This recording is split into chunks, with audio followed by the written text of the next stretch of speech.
All right, welcome back to Sharpen the Spear podcast. Another incredible day with another incredible guest. My friend Sean Atkinson is going to be here with us today. We're going to talk about some awesome things, but first we're going to talk about Sean. And no one knows Sean better than Sean, so Sean's going to talk about Sean right now. Sean, give us a little backstory, bring us up to speed to where we're at today, what we're going to talk about, and let's get into it. Absolutely. Sean Atkinson, small business advisor. I got my start really early in life when my mother started working for record labels when I was about 6 to 7 years old.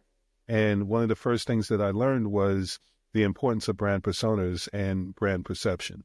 And it was an opportunity for me to start to learn the business. And as a kid that asked questions beyond my years, I was fortunate enough to have people and access to people that were giving me information and teaching me all the things that I needed to know because they realized this was something that I wanted to be able to do. So where some people were getting that information in their 20s, I was getting it in my early years. And by the time I was in my teens, I already had a pretty good understanding of the brand side of building building up a brand.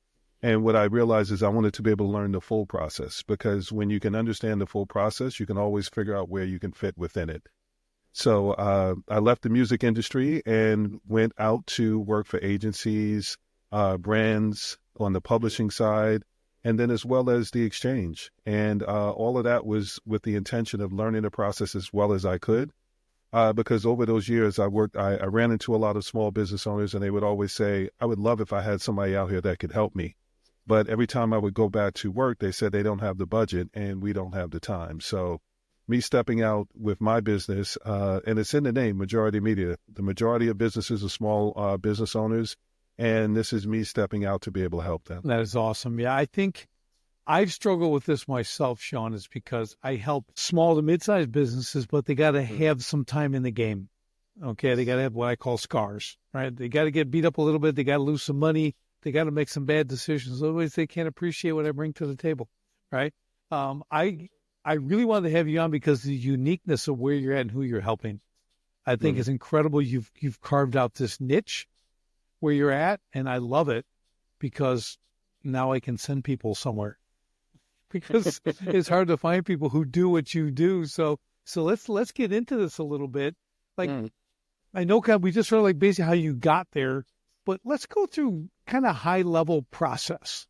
Like, what's the beginning like? So let's say someone says, Sean, I need your help. I just want to start a business. I started one a week ago, a month ago, 6 months ago, or whatever. Like, take us through what you're looking for in that case. Sure. Well, what I like to look at is not just their business idea, but everything that's surrounding them. I do an assessment that's not just on the business, but on their life, because I want to know what type of entrepreneur they'll get to be and what kind of support system they have. Because in some cases, there are people that will be solopreneurs that have friends and family that will pitch in. And that's a completely different path than someone that doesn't have that kind of support system that actually has to go out and be able to find it and identify people that they can trust and where they fit in the actual market. So one of the things I like to do is I like to start there and get a full idea, because there's several reasons why people start a business. Some people start a business because they had a great experience that they want other people to have. Some people start a business because they had a bad experience that they want to help other people avoid. And in some cases, there are people that start a business because they know the solution to a struggle that someone's having, even if they don't have that firsthand experience.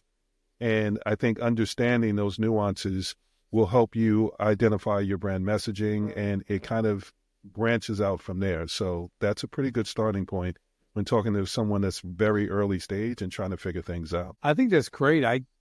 That's deep. Okay. And I'm not just blowing smoke here. I mean that to take the time to think of that, because I think you really have to understand who you're going to be working with, right? Because you probably also uncover like, maybe this isn't your path. Right? Yeah. You got to run those two, like, you're not going to make this. This is because we know what's in front of them, right? So, and there are personality traits that fit the entrepreneurial role. So I think that's a really wise way to take those first steps without costing a ton of time or money for either you or the potential, right? Right. I think it's important, and it's also important to not just take a look at that, but when you're looking at the business model and a business idea, it's identifying that entrepreneurial type. So one of the other things that I look at is what type of entrepreneur are you trying to be? There are some people that are very risk averse. And for those people, I would say that you're probably going to want to go into something where you're more of an assimilator, where you're going into a pre-existing market. You're just trying to figure out how to carve out your piece in it. And there's less risk in that as opposed to being an innovator or a disruptor. An innovator, you're creating something that never existed before. So you're battling, creating new habits with people that are used to doing the status quo or doing things a certain way. And then you also have to build that trust with them to be able to get them to see it in a new light and say, you know what, maybe this would actually be better. And then there's the disruptors to step in and say, you know what, I know how you're doing it.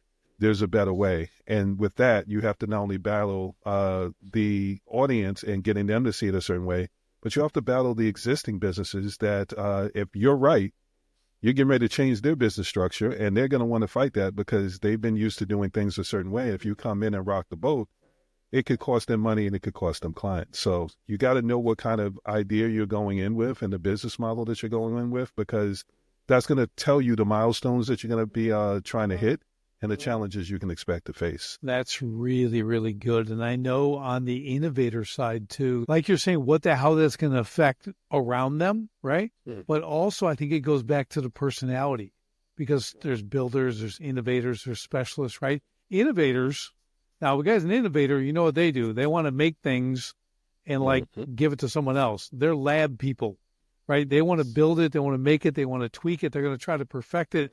You got to rip it out of their hands and get it to the market. Okay, or they'll keep tinkering with it, right? So it's like, no, it's good enough. It's good enough. I remember the owners of Otterbox, and their philosophy was 80-20. They said we get it 80% good and get it to market and let the feedback fix the last 20%. And it always worked for them, and they've only got 20,000 employees now from starting in the garage. So they're doing okay. I have Otterbox.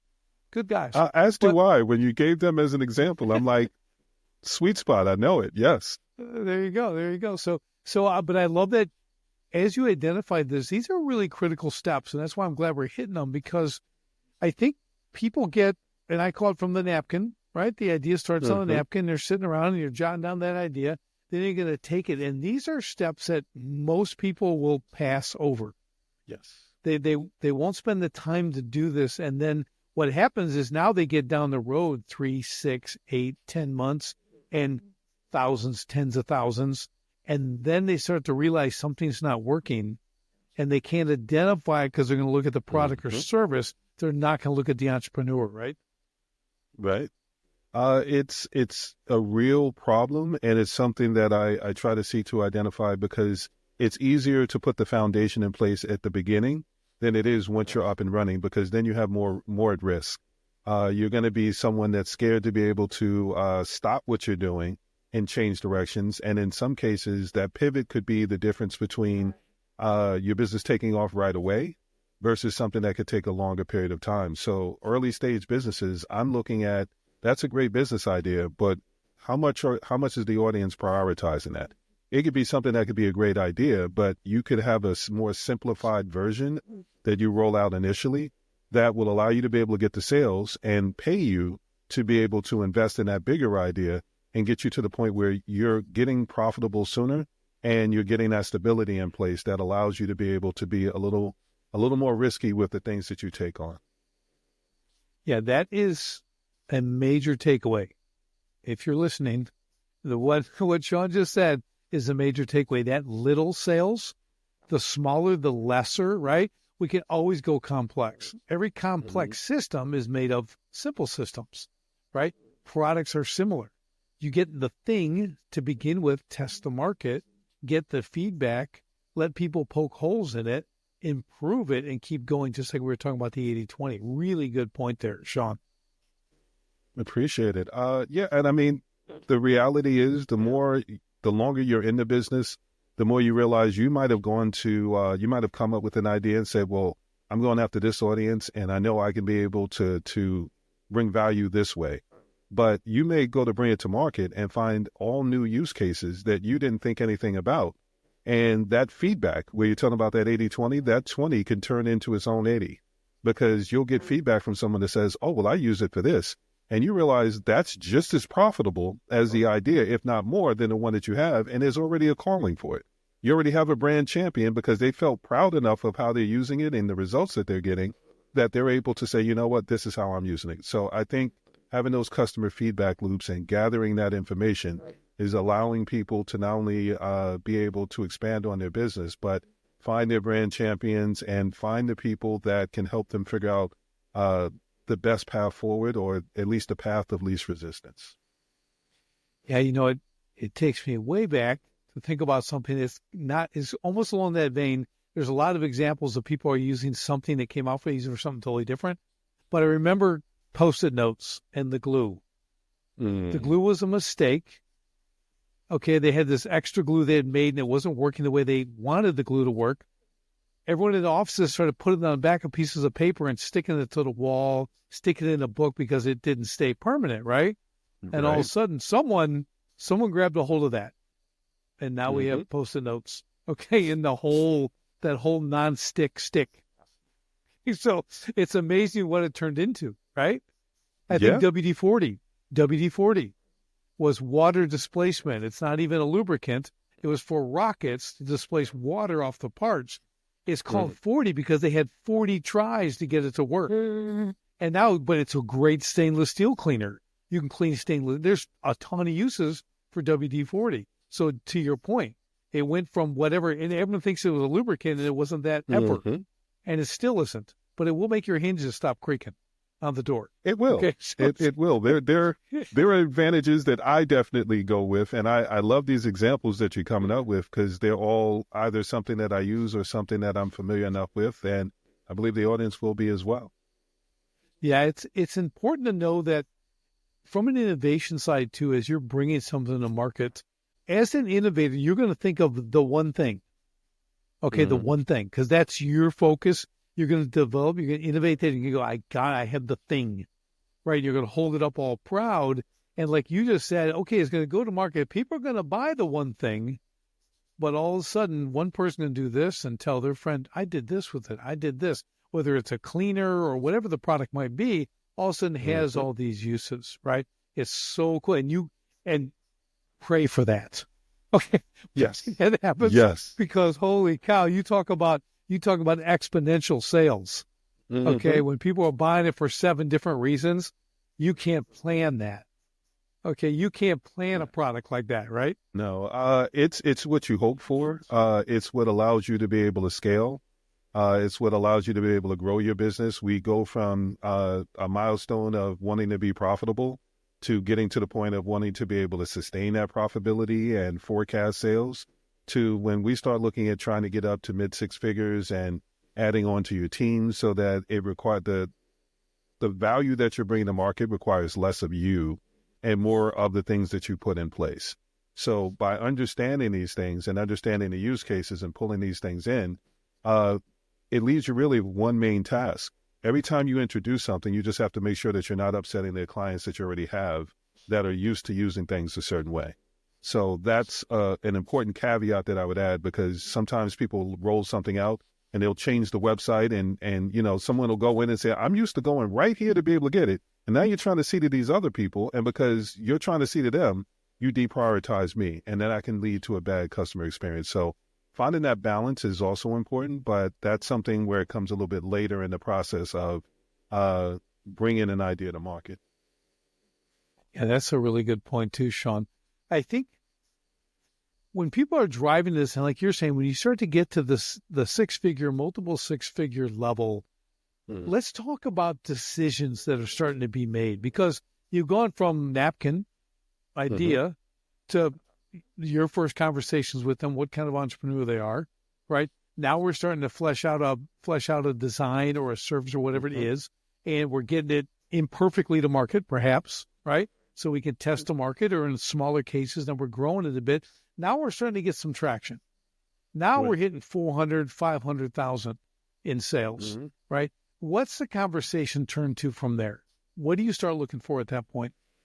Well, one of the things that I try to do is I try to train them on what happens when you get there, because the path along the way is sometimes people think when they get to a certain level, they're done.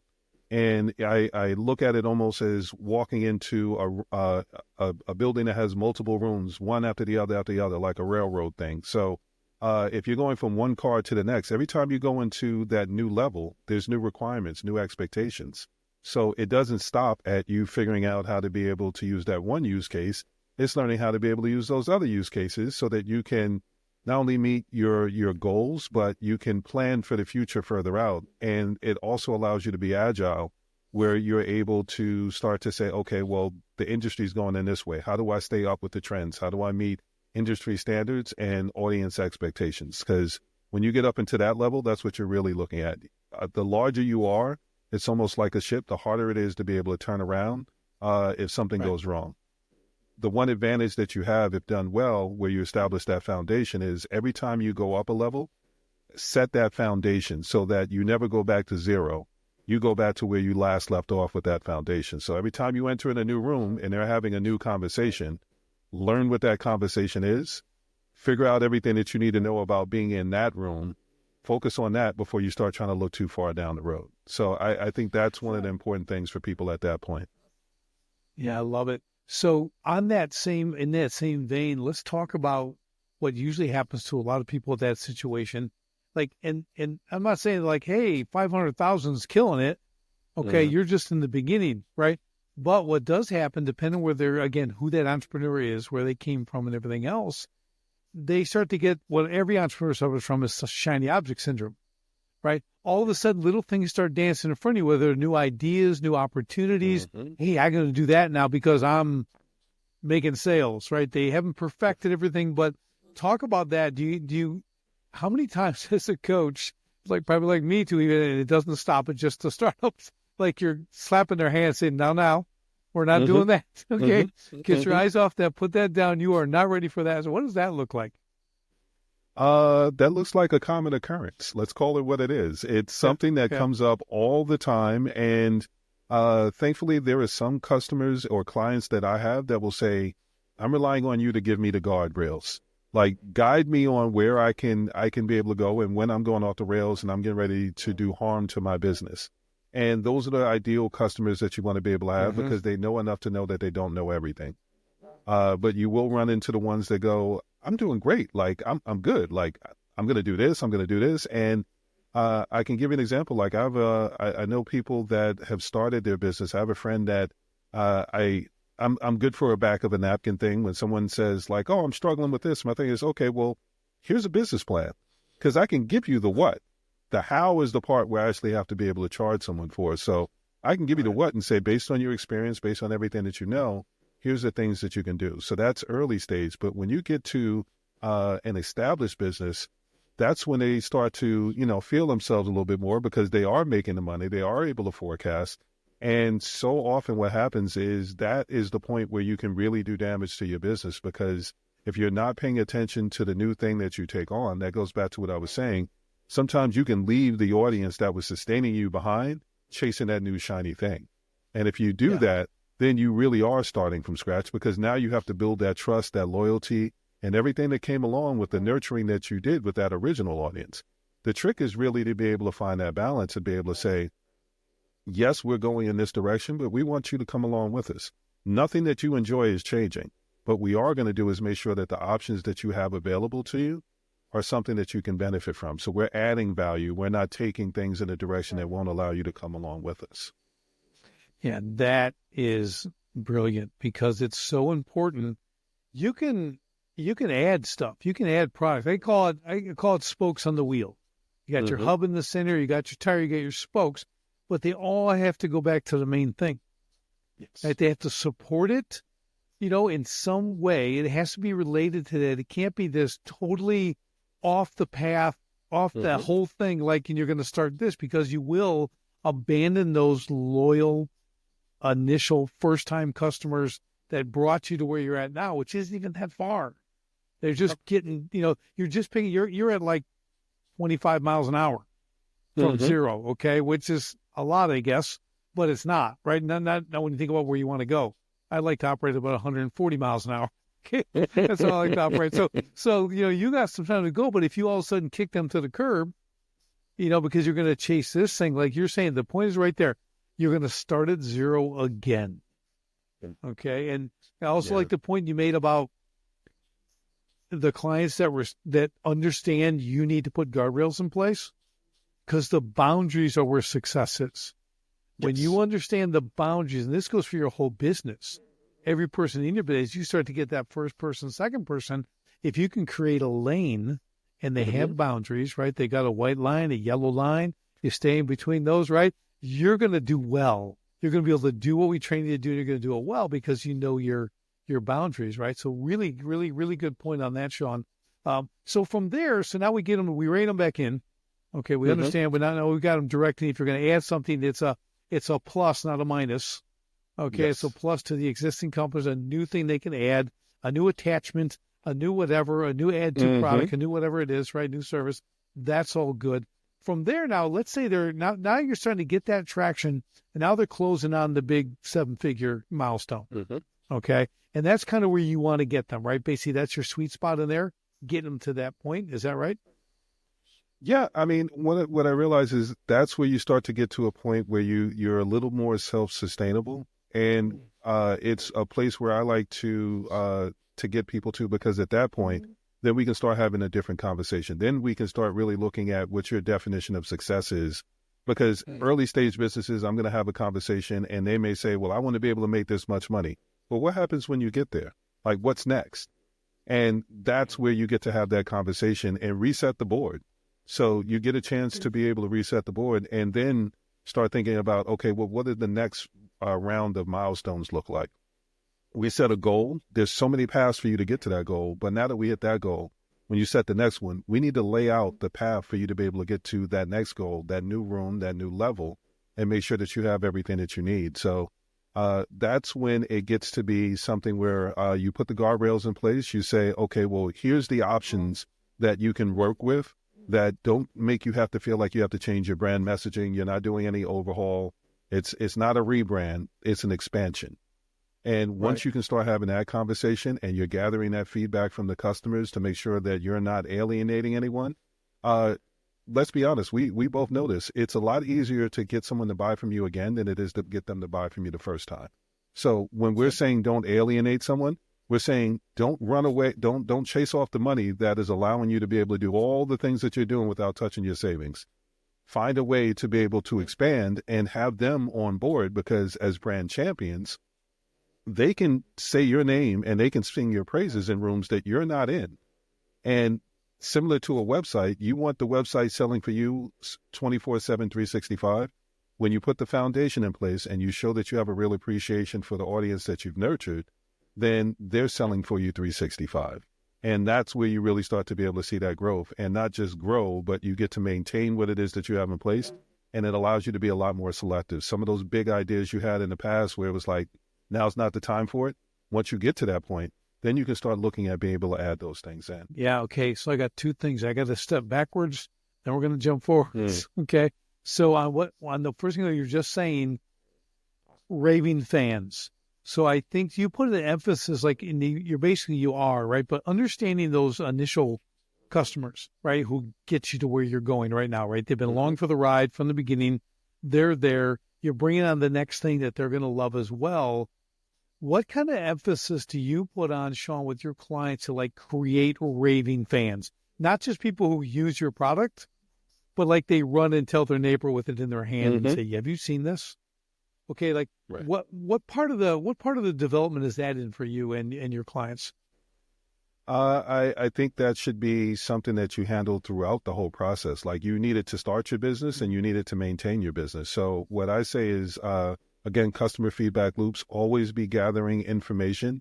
Not all customers are going to give you the best ideas. Some are going to give you something that when you look at your business model, it doesn't really align with the direction that you're going in. But for the times that they give you something that you can work with, they feel heard. And when they feel heard and they say, this is a challenge I was dealing with, I said something to you, and next thing I know, you're coming back to me and saying, okay, well, here's some of the ways that I can be able to help you with that. That's something that makes someone go out and talk to someone else. That's where you nurture that, and you start to be able to get people talking about you in rooms that you're not necessarily in. And I think that's where I find it important to be able to put that emphasis. The audience is always going to tell you what to create. The audience is always going to tell you their expectations. They're always going to tell you everything that you need to know. You just have to be able to listen for it and prioritize the things that align with what your goals are in addition to what their goals are. And if you can find that happy medium in between the two, you're in a good place. What do you think about, so I've been doing this lately and with clients too, and whether they're innovating something new, bringing it, or they have an existing product or service they've been doing for some time. Mm-hmm. So we all love surveys. We all want data. We want to know what our customers think. But what I've found is everyone kind of does it wrong. They're like padding the answers, right? They want to ask things that aren't going to hurt. Okay. And I'm kind of flipping it. I'm saying what I want you to ask only for negative response. Say, I'm not calling for a positive response. I'm calling for negative responses. Tell me what's wrong. How can this be better? How is this broken? Where did it let you down? Because we're here to make it even better for you. Like, I think as more do it, they get an amazing response. Yes. Because people, I mean, when I tell people, well, you go look at the reviews, you go look at only positive reviews. You know, you go to all the negative reviews first. You want to see the bad stuff first. You know, if there's 2 or 3, okay, that's good. If there's 75, okay, that's going to hold a lot of weight, you know, unless there's, 975 good ones, right? But my point is, I think as entrepreneurs, we have to be self-confident enough in what we do that we can ask for the negative feedback, because people are way more willing to do that. I mean, they'll do it for you because you've told them to do it. They have an expectation that you want to hear bad things. And I'm saying bad things, and you know what I mean? I just poke the holes in this. Yeah. No, I mean, let's be honest. From a human nature standpoint, and this is something that I've looked at for years, you could have a storefront and you could have all these great things in the window, but most people don't go in until they see a sale sign in the window. Sometimes you could be there, you could have a sales sign, get some business, but sometimes it takes putting that going out of business sign in the window. And next thing you know, all kind of people start flooding in. I've watched these things take place, and there was a store, and this used to crack me up because I used to joke with the business owner to go, "You've been shutting that business down for years." Yep. And it was because he realized, there are tendencies. People want to know. And then just beyond that, people want to feel heard. They want to know that their opinions matter. And more than not, what people don't want to hear is someone saying, "This is where I feel like you missed the mark." So they don't ask those questions. But if you really want the audience to feel heard, then you have to ask those questions, because those are your areas of improvement. And every time you address one of those, you create a brand champion. And you create someone that now gives you a customer success story, a case study, white paper, whatever it is that you want to be able to use. One of the things that I tell people is, once you get to a certain point, you shouldn't be telling your story. Your audience should be telling the story for you. Because if you're telling the story, it doesn't mean as much. I can talk about myself all I want, but it comes better from someone else that can say, "Here's where I was at. Here's what I was going through. Here's the process we went through." They're answering the frequently asked questions without me opening my mouth. That's when you know that you started to arrive. Yeah, for sure. It's third person validation. Yes. Right. It's not me and my mom. It's someone I don't even know. Okay. That's what you need, right? That's the proof in the pudding, so to speak, right? That's awesome. Okay. So now I'm going to jump forward a little bit. Now, I remember when I was coming up in business, fortunately I was surrounded by very, very successful people because of certain situations in manufacturing and a couple of different things. So I've got this water feature business I'm building, and I started telling them, "Hey man, I'm approaching, that 7-figure mark."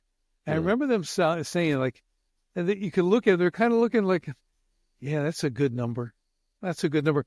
Good, you know what? And you're thinking, it was weird. You know how they were saying it? They're looking back going, "Man, it was nice when it was only $1 million." And they had this longing like, "Yeah, those are good days." And now he's loading trucks and all this stuff. I mean, it's just, and they're 5 million and 7 million and 20 million. They're like, "Yeah, those are good days." Yeah. You're just trying to get there, right? You're looking at it because there's something about the $1 million that even today, when it's really not worth even what it used to ever be, but people still have that goal. That 7-figure is the goal, right? And once you get to that, you're in a new place, and you are. But the reality is you can almost get there by yourself. I've done it. Other people have done it. Maybe you got one helper. You can get there, but you want to get there. And I'm telling you, you got just moments to celebrate. And then it starts over again, right? So talk about that, because I'm sure you've seen the people go past that and get there. But that kind of magic debarkation line of $1 million, it's fleeting, is it not? Yes, it is absolutely fleeting. I don't necessarily allow myself the luxury of celebrating those types of victories because, like I said, I just walked into a different room, and where I might have been a thousandaire, I'm walking into a room with millionaires, and I can't tell you how many conversations I've had where it's not from a negative standpoint. It's almost like reminiscent, like you said, with, wow, I remember when I was there. And I remember what it felt like to first hit that number. As you start to expand and you grow your business to a certain point, that's when you have to start thinking about the future. That goes back to saying, now I want to have a conversation with you about your new definition of success. Because in that point, you can, like you said, you can get to a point of making $1 million as a solopreneur. But after a certain point, now what we have to start having conversations about is burnout. And how are you going to be able to maintain that new level that you're at without burning yourself out, without pulling yourself away from the family and all the rest of that? The rewards that you want to be able to give yourself at that point is to say, I made it. Now let me figure out how I can get back to the people that gave to me and sacrificed for me to be able to get to this point. So that's why I like to start with understanding, who do you have around you? What situation are you in? Because you're asking for a certain amount of time or a certain number that you're trying to hit. And once you get that, now it's time for you to keep your word and go back to having the life that you have, or they wanted to be able to have, because they sacrificed for you the same way you sacrifice with your business. So at that point, it's a good time to start looking at not being the only person that knows how to do something. Because if you are, you have a problem. Right. Yeah, it really comes down. That's when I teach a lot, automate, delegate, and eliminate. Mm-hmm. Now you start looking at real automation, if you haven't already, right? Delegation. How do you delegate properly to these people that they have to take the ball and run? You cannot be running with the ball all the time, trying to make all the goals. So you got to start to delegate properly. And then the elimination part, the obvious stuff is, cost overruns and waste and things like that. But I'm like, you got to eliminate you, right? From a lot of these day-to-days. You hit that 7-figure mark, it's time to start looking like, okay, who's going to run the business? Mm-hmm. Because like you just said, you're going to burn out. You're not going to be able to continue this pace. You will go backwards. Guaranteed 100% you're going to go backwards, because stuff will slip through the cracks, and that's going to be things with customers, customer service, product alignment, things like that are going to start to slip and fall back. And that gets to a really slippery slope, because all of a sudden you're just trying to go harder, hustle and grind, work harder, and it doesn't work. It's unsustainable. So that point, when they're starting to reach that 7-figure point and they get just beyond it, that's when you got to, okay, now it's a shift. It's a shift in mindset. You had to do what you had to do to get to this point. Now you have to have others do what they have to do to keep going, whether it's going to be the 2 to 3 to 5 to 10, whatever you decided back then when you said, this is my number, which I always find when they hit the first $1 million, that number changes and it doesn't come closer to $1 million. It goes much further away, because they go, I thought this was a lot of money. This is not a lot of money. Okay, I better move that goalpost a little more. And that's okay, because it's better that they can comprehend it now. Again, this is that timing thing I talked about earlier, right? I said they don't have the scars. Well, now you got some scars. Yeah. You've jumped some hurdles. You've pushed through. You've dealt with customers. You've done all this stuff. Now you're starting to go, oh, business. I get it. Okay, you're in a new place, and I love it. I really love it. That's awesome. Yeah, I would say that's when you transition from being someone that runs a business to being a business owner. And those are two different things. I have a real appreciation for people that own and operate, but I've also come to have a real appreciation for the people that learned how to transition into owning a business so that they don't have to be there for every single piece of it. They started to shift their focus to learning how to hire smart, learning how to know enough so that they can bring someone in, teach them how to be able to do something. One of the toughest things that's been for me was, because I've been doing this for so long, I just know how to be able to do certain things. I don't have to think about it because it's habit for me. But as I started to branch out into coaching, what I realized is that's great, but that's not helpful to the people that are trying to learn the things that you want to be able to learn. So you have to get from the point of knowing how to do it to being at the point where you can teach people how to be able to do it. And once you can get there, then you can start to remove yourself from the process more. And you can start paying not just the employees, but the family and the people that sacrificed around you to start paying them back with your time. And, you know, as great as it is to be able to hit seven figures, you know, one of the best parts for me is when I'm out on vacation with the family and I see, you know, the alarm go off on my phone and it says that I just generated a sale that I didn't have to be there for.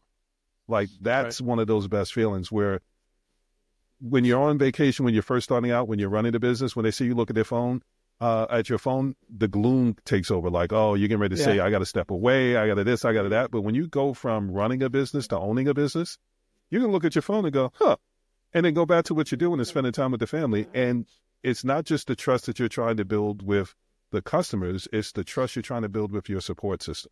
And you have to be able to maintain that. And that's where the real balance starts to come in. If they sacrifice for you and you get to a certain point and then you just hit them with a new number and new expectations and you never actually give back, it goes back to the saying of pouring out of an empty cup. Like, they're pouring into you so that you can do everything that you need to do. After a certain point, you got to pour back into them so that you can maintain that balance, because it's a lot harder to do on your own if you don't have that kind of support system around you. Yeah, that's critical. Those are really good points. I think a lot of us, as we drive hard and I remember back in the day, praise God, I'm not who I was my first 20 years. Okay. I was a hard driving. You were just a person who worked for me, right? I liked you. You're okay, but you're fulfilling a purpose. And if you don't fulfill that purpose, you're out. Okay. Now, it doesn't mean I tolerate incompetency and all that kind of stuff. What I mean is just what you're talking about. You got to give back into those people. Okay. If they're doing a really horrible job, you better first look at yourself. Did I not train them? Is there not a system for this? Did I not create a process? Why are they doing this? Okay. Now, if there's just some goof, get rid of them. But if it's because of your own lack, your own failure to do that, and that, when you get up near that seven-figure thing, that's where you got to start looking at. You can't go teach every single person. You're beyond that now. Now you're starting to have too many. I don't have that time in the day. They need to be able to do this on their own, figure out what's wrong on their own, solve problems on their own, right? We got to build a system for that. And I think when you start doing that, when I started doing that, I said, wow, now they're a little more fulfilled. I started really creating vision and purpose in the position. So again, and that's giving back to them as well. If you ran hard, okay, we hustled in the beginning, we just got it off the ground, we did, but now we go, okay, well, they worked hard, but like, we need to work for something and not for money and not for delivering this. Like, what's the actual vision? Share the vision with them so that they can start to come to work with purpose again. Because they had purpose was getting this thing off the ground. And they joined arms and you guys all ran and got this thing off the ground. But now it's time, like, what's the real purpose? What are we really doing for people? What's our product or service really doing for them? How is it changing their life? And why does everyone in this company, why is everyone a hero in their journey? Why does everyone matter? Because if they don't do what they do, we can't fulfill the real outcome, which again isn't just getting the product or service to someone, but what it does for them from a benefit standard, right? And changes their lives. So I think that's another thing at those levels that you get to focus on if you're getting coached by someone like you, because you understand where they're going. A lot of times entrepreneurs don't have the path. Okay. If they're smart enough to get a coach like you early, and I'm saying that with all sincerity, like I went with no help for 20 years. I was a complete idiot. It's like, oh my gosh, I could have been. And you know what I tell people, Sean? If I just had the money I lost. Oh my goodness. So like, it's my goodness. Oh, right? I'd pay my salary for years. I'm telling you, my wife would just be adorned. Okay. So just be whatever she wants. You know what I mean? But I'm just saying, if people can understand this, and that's why I love having you on, because you're in such a unique niche, because most people aren't going to work with these clients for a number of reasons, right? But you figured it out. No, I mean that in 100% compliment. Like, you figured out how to do it, and we need people at this position to take these budding entrepreneurs and get them to that point, right? To get to the seven figure, to get where they can look on the business, right? They can look up, they can get up to 5,000 and 10,000 feet, see what they're doing now, where they can take some breaths and go, okay, what's next? And not start that slippery slope we talked about, right? Trying to still do it all on their own. They understand the path. And that, to me, is so critical, because I think the propensity is to just drive hard and make money. That's all we know. We can be a craftsman, we can be some good at, but we're just going to make money, got to make money, got to make payroll, got to do that. That drive is only good for a very short period of time. It's not sustainable. So with your guidance, I love how you see the whole path, and it's super powerful for people. And I just hope they're taking this away. It's like, okay, that actually seems logical. Like it actually seems if I go that way, I might be successful, right? Like there's, and that's what we try to show people, right? As coaches on any level, we want to show them results that lead to success, right? And you're doing it step by step by step. I love it. I'll add, one of the things that we do is we help them mitigate risk, because if you're an entrepreneur, you're taking risks. But what we can do is we can point out the ones that are avoidable, and then guide you through the ones that you're going to have to go through no matter what.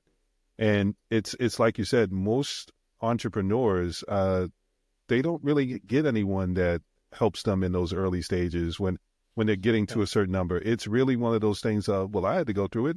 Why shouldn't they have to go through it? But when you think about like how much money you can burn through in those early years, this is why I try to stress to people, the failure rate doesn't go down over the years, it goes up.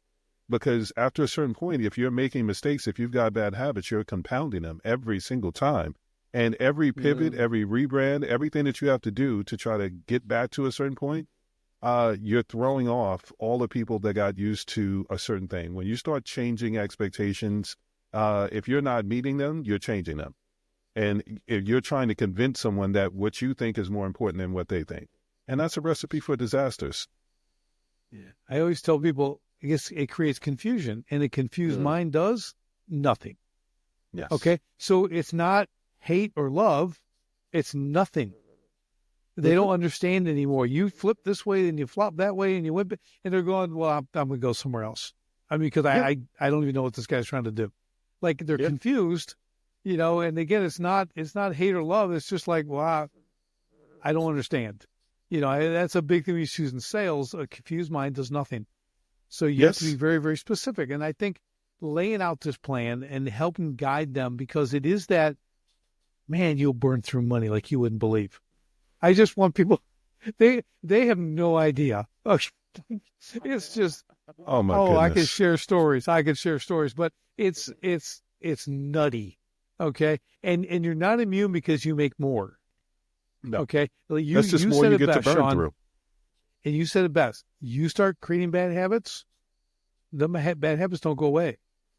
Yeah. You got a bad habit at $5,000, you're going to have it at $50,000 and $500,000 and a 1.5, and the bad habits are going to be bad habits. Okay. And that's all money when they're working with someone who can direct them, right? And say, no, don't spend that. I should do it with my kids. Hey, you really don't want to buy that right now. Right. Okay. Because yes, you're getting a car. Let me tell you what it's going to cost you to have a car. I know you have the purchase price, but there's maintenance and there's this and this and this, and you got to pay for a warranty. And like, oh, look, it's $400 more a month than you thought. Yeah. Okay, than the payment. Yeah. Like you have to understand. So I'm trying to walk them through the process. So even if they don't listen to me, I got the I told you so, in 6 months. Oh, yeah. Yes, yes, absolutely. That's I am good for, and I told you so. Like, I'm finally at the age where when I was younger, I used to love that there were older people that would say, I said my piece. I'm going to warn you. Right. I'm going to forecast. Right. I'm going to tell you the things that you might need to look at. I can give you examples, but one of the things I realized is, and this is a good point to kind of make. There are different ways to learn lessons. I learned this very early in life. There are the lessons you learn yourself. And there's the times where you're smart enough to be able to see somebody do something and go, oh, I don't like the way that looks. And I never want to go through that experience. So we all serve as examples in life. Sometimes it's examples of what to do right, and sometimes it's examples of what not to do. And it's important to kind of keep your head on a swivel and pay attention to those things around you, because you're not just learning from you. You're learning from the people around you that are giving you these examples for a reason. So I think it's important to be able to pay attention to those things and know when to kind of take a step back and say, you know what, the moment I feel like I know everything that I need to know, I know I don't know enough. Right. Find another room, right? Never want to be the smartest guy in the room.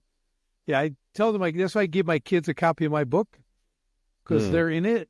I said, here's a lot of do not do's in this book.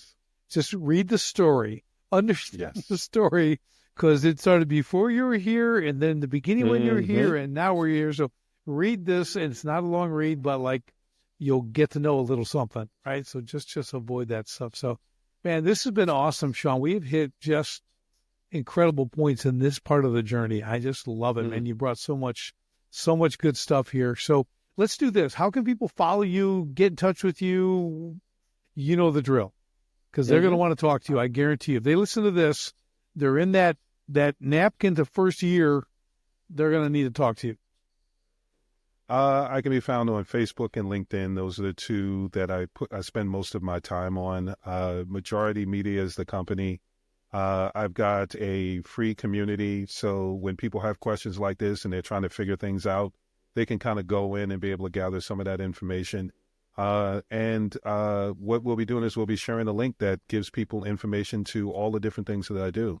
But realistically, it's Majority Media, Sean Atkinson, and what I do is I'm a small business advisor. I realize that I may not be there start to finish, but I need to get you over the hump of certain things that I know you're going to be struggling with. And it's nothing worse than watching someone.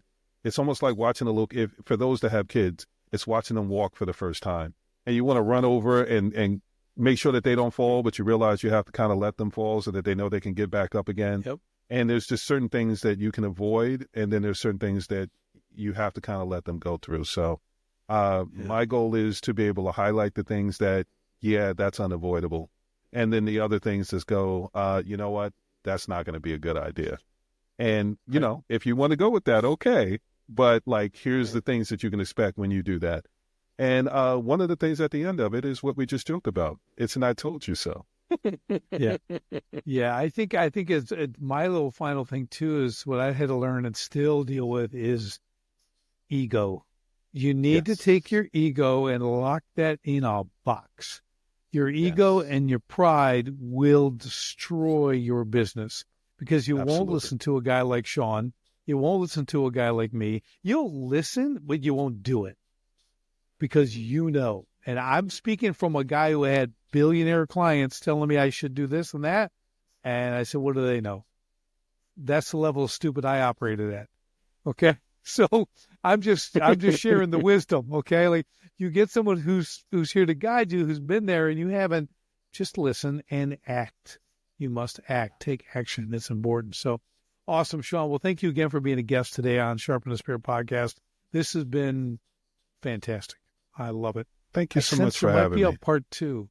There might be a part two. We might go to the next level. Absolutely. Happy to come back. It's like I said when we had the strategy session, very easy to talk to you, and we've both seen enough where it's such an easy conversation because we've seen enough. We can go, oh, I remember that, and here's some of the other things, and there's always something there to be able to discuss. So if you got some talking points, we can always go through them. Love it, and our audience will love it too, being that fly on the wall, hanging out in our conversations. I love it. So thanks again. We're wrapping it up. We'll see you guys on the next Sharpen the Spirit podcast.